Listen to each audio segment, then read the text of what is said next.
السلام علیکم ښایسته پښتنو وروڼو، امید لرم چې روغ او جوړ به یاست. پښتنو ځوانانو، زه په خپله انورجان ناصر یو ادنا یو عاجزه یو کوچنی وکیل یم، لیکن د تاسې په حق کې د تاسې سره مرسته کوونې لپاره، د تاسې د حق لپاره منډه کوونې لپاره، قانون رامخته کوونې لپاره، په عدالت کچېري کې سات درکونې لپاره به شاید تر ډیرو وکیلانو پورې ښه یم. هغه وجه څه ده چې زه له تاسې سره د زړه مینه لرم. زه د تاسې دپاره وکالت کوم، زه د تاسې لپاره شپه او ورځ یوه کوم. ما ته پښتانه ډیر قدرمن او راته نږدې دي. پیسه هم سته، عزت هم سته، ډګري هم سته، هر څه سته. نو چې په هر څه سته کې موږ تاسې لپاره څه ونه کړو نو نه ده پکار.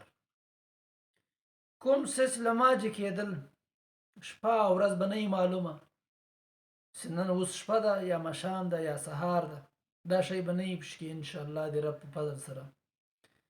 تر کومه حده پورې چې زه د تاسې لپاره څه کوی سوی، هغه که د پاکستان په هره کونه کې و چې د ما لاس رسېدو یا د ما غږ رسېدو، پښتنو وروڼو زه به په الفند کوم هغه کار، اور بلا کسی تعصب، بلا کسی قوم پرستی، بلا کسی لالچ غرض، له هر شجه خفاک زه به د تاسې دپاره پښتون رور د پښتون لپاره شپه او ورځ یوه کوم.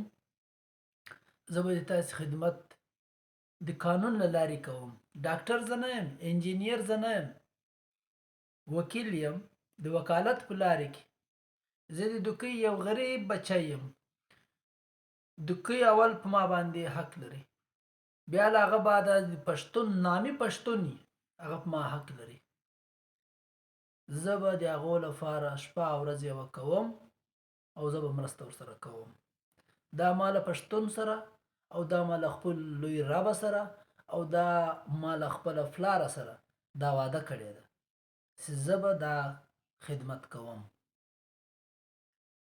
د تاسې ټولو دعا پکار ده او د تاسې د ټولو نیک تمناوي او نیک خواهشات او دعاوې زه محتاج یم.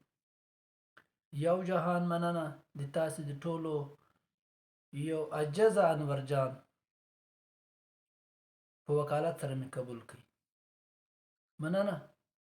خوشحاله اوسئ، کامرانه اوسئ، کامیابه اوسئ، سربلنده اوسئ، توانا اور چست اوسئ.